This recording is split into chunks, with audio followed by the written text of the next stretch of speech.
essayer d'expliquer un peu ce qui se passe quand on demande à une calculatrice ou un tableur de faire une régression linéaire. Donc typiquement, là, j'ai un nuage de points avec leur incertitude qui a été représentée en bleu. Et le but, c'est de faire de passer une droite, donc c'est une régression linéaire qui passe au mieux par ces points. Hop, donc je vais changer le coefficient directeur, changer l'ordonnée à l'origine, pour essayer de passer au mieux par mes points. Donc pour savoir si je passe bien par mes points, j'ai deux indicateurs. Un qu'on appelle le chi2 ou chi carré, et l'autre qu'on appelle le coefficient de corrélation.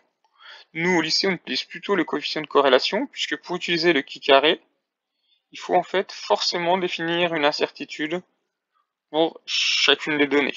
Donc là, c'est fait, l'incertitude, ça correspond bien à cette barre bleue là, que je peux monter et diminuer. Donc si on ne travaille pas avec les incertitudes, on ne pourra pas avoir un chi carré qui est correct. Donc on va plutôt travailler, nous, avec le coefficient de corrélation qui traduit l'écart entre les points. Donc le but, c'est d'avoir un coefficient de corrélation le plus proche possible de 1, et plus il est près de 1, meilleur est mon modèle. Donc là, hop, j'arrive à maximiser mon coefficient de corrélation en jouant un peu avec, voilà, l'ordonnée à l'origine et le coefficient directeur. Donc là, j'ai même un pile, donc mes points sont quasiment parfaitement alignés. Et que fait la calculatrice, elle, quand on lui demande de faire une régression linéaire? Eh ben, elle va trouver ce qu'on appelle l'ajustement optimal, donc la droite qui passe au mieux par ses points, c'est-à-dire la droite qui va maximiser le coefficient de corrélation. Concrètement, qu'est-ce qu'on fait en TP? En TP, on a mesuré une grandeur en fonction de l'autre, on a tracé une courbe sous forme de nuage de points, puis on aimerait savoir si ces deux grandeurs sont proportionnelles.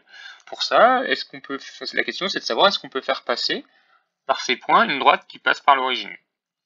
Donc, hop, hop, donc on va lui dire, j'aimerais bien que tu me trouves ici, hop, donc je règle l'origine à 0, une droite qui passe bien par tous les points. Et qu'est-ce qu'on va appeler une droite qui passe bien par tous les points?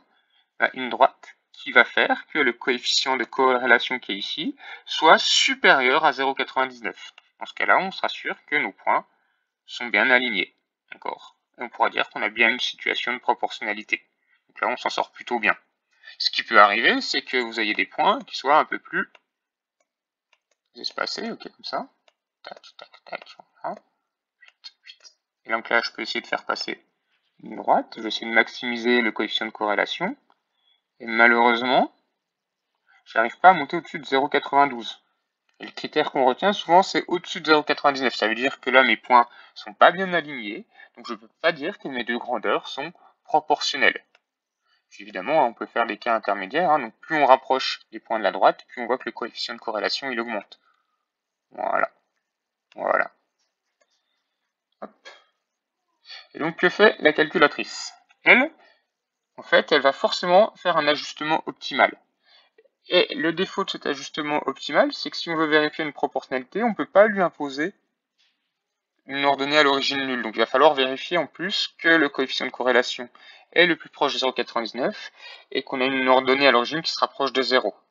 Le tableur aussi, par défaut, quand on lui demande d'afficher l'équation, il fait un ajustement optimal. Il y a possibilité par contre de lui imposer le fait de prendre cette ordonnée à l'origine qui est nulle, mais pas pour une calculatrice.